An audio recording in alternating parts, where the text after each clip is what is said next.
Kita ke informasi lain, saudara, meski tanpa fasilitas yang memadai, seorang guru di Karawang, Jawa Barat berupaya memberikan pendidikan yang layak bagi anak-anak di sebuah kampung nelayan.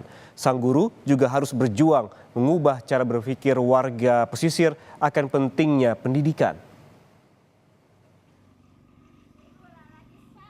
Menggunakan satu-satunya alat transportasi, sepeda motor yang dibeli tahun 2013 lalu bersama almarhum suami, Siti Julaiha datang ke sekolah pendidikan anak usia dini PAUD Mutiara Pakis di Desa Tanjung Pakis, Kecamatan Pakis Jaya, Karawang, Jawa Barat.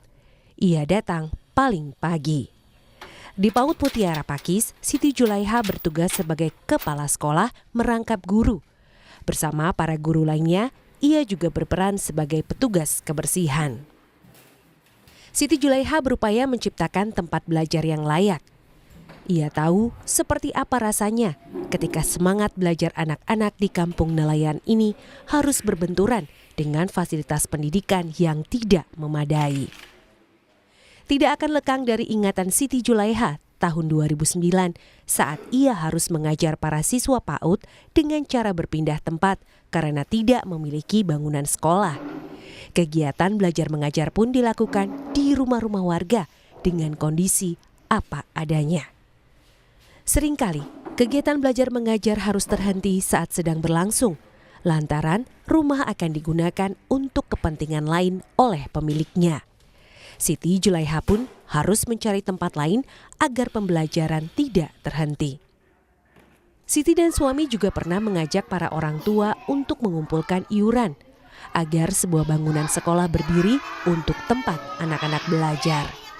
Namun upaya ini gagal, karena kondisi ekonomi membuat warga kesulitan membayar iuran. Kondisi yang serba terbatas tidak menyurutkan semangat Siti Julaiha untuk memberikan pendidikan bagi anak-anak pesisir.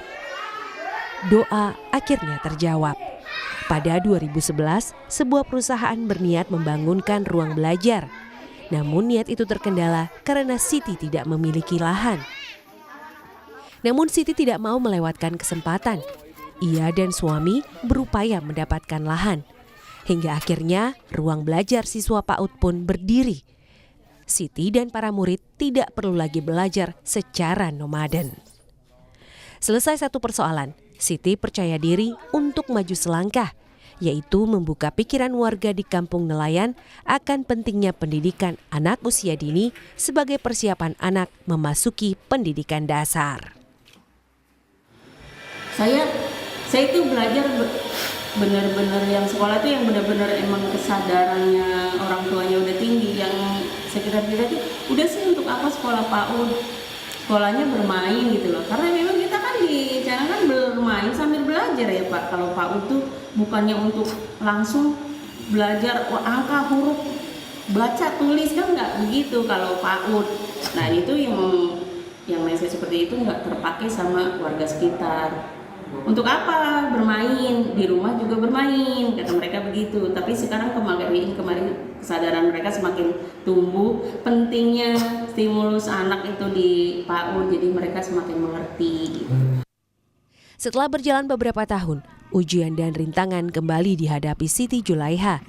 Pada 2019, suami yang menjadi partnernya memperjuangkan pendidikan di kampung nelayan meninggal dunia. Siti sempat terpuruk dan khawatir dengan keberlangsungan PAUD Mutiara Pakis. Siti berusaha menguatkan dirinya hingga pada 2020 plafon sekolah yang berusia hampir 10 tahun ambruk. Siti kebingungan mencari biaya untuk memperbaiki kerusakan, sementara honor Rp300.000 setiap bulan yang diterimanya hanya cukup untuk kebutuhan rumah tangga. Hingga pada tahun 2023, kondisi PAUD Mutiara Pakis diketahui oleh PT Pertamina Hulu Energi Offshore Northwest Java (PHE ONWJ). Dari tahun 2010 sampai 2023 ya prosesnya, kemudian dia rusak, tidak diperbaiki, sudah berusaha sedemikian rupa bekerjasama dengan pihak-pihak terkait gitu. Tidak direspon gitu ya, kurang respon, sehingga Pertamina merespon ini supaya menjadi lebih baik. Siti Julaiha kini sudah tidak muda lagi, namun nyala semangat untuk memajukan kampung nelayan lewat pendidikan anak usia dini di dalam dirinya tidak pernah redup. Ia akan terus berupaya demi anak-anak kampung nelayan yang cerdas. Adi Wahadi, Kompas TV, Karawang, Jawa Barat.